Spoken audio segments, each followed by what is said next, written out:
আমি আমাৰ ইতিহাস গ্ৰন্থখন আজি উৎসৰ্গা কৰিব খুজিছোঁ।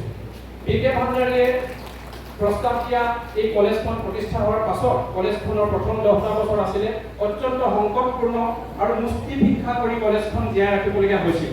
আমি বহু সময়ত অতি নিৰাপদভাৱে কলেজখনত চাকৰি কৰিছোঁ বা পঢ়িছোঁ কাৰণে সেইসকল ব্যক্তিৰ এই মুষ্টি হিচাপে আৰু 2021 চনত নৰ্থ লখিমপুৰ কলেজৰ গৱেষণা পৰিষদে মোক মুখ্য গৱেষক হিচাপে এটা গৱেষণা প্ৰকল্প প্ৰদান কৰিছিল এখন গৱেষণা ইতিহাস গ্ৰন্থ প্ৰণয়ন কৰিবৰ কাৰণে।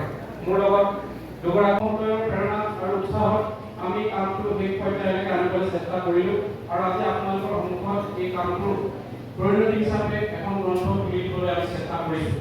মই মাত্ৰ দুটামান কথা ক'লে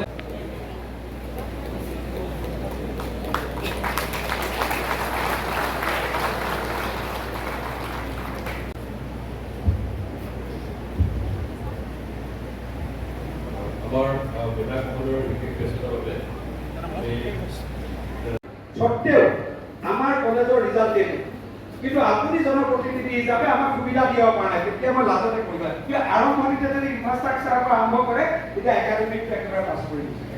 কিন্তু সেই পৰিৱেশ লখিমপুৰৰ আমাৰ মহাবিদ্যালয়বিলাকৰ নাই। একাডেমিকটো খুব ভাল বিচাৰিছে আমি আমাক 25,000 নাৰ্ছ দিওঁ আৰু সেই নাৰ্ছ 3,04,00,000 টকা দৰমহা পোৱা নাৰ্ছ কি লাগে ইংৰাজী বা জাপানীজ ভাষাটো বেছিক কমিউনিকেশ্যন কৰিব লাগে। তেতিয়া মই ছাৰক ক'লোঁ যে ছাৰ আপুনি নাৰ্ছিং কোৰ্চ জাপানীজ ভাষা বেছিক জাপানীজ লেংগুৱেজ বা ইংলিছ লেংগুৱেজটো লগত নকৰে ছাৰে কিছু কৰিব লাগে।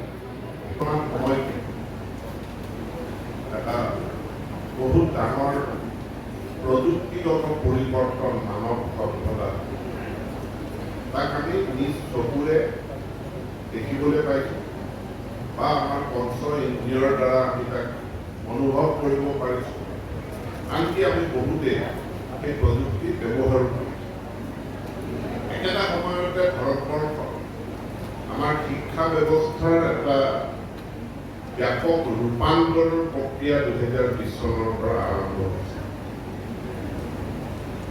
টেকনলজি ট্ৰেন্সফৰ্মেশ্যনৰ বিষয়টোত মই নাযাওঁ, সেইটো কেতিয়াবা বেলেগ কথা পাতিম। কিন্তু শিক্ষাৰ যি গাঁথনিগত ৰূপান্তৰ হৈ আছে NEPৰ জৰিয়তে তাত মই দুটামান কথা আলোকপাত কৰিব বিচাৰিছোঁ। বিশ্ববিদ্যালয়ৰ ৰূপ আৰু এই বিশ্ববিদ্যালয়ৰ ৰূপ পোৱাৰ যিটো প্ৰচেষ্টা এই প্ৰচেষ্টাটো কিন্তু সেই পৰ্যায় লৈ যাবলৈ ইয়াত শিক্ষাৰ লগত জড়িত যিসকল ব্যক্তি ইয়াৰে অধ্যাপক অধ্যাপিকাসকল সকলোৰে এটা প্ৰচেষ্টা আছিল আৰু সেই প্ৰচেষ্টাৰ ফলস্বৰূপে প্ৰাথমিক অৱস্থাত মহাবিদ্যালয়ৰে স্বতন্ত্ৰ মহাবিদ্যালয় স্বীকৃতি পাইছিল।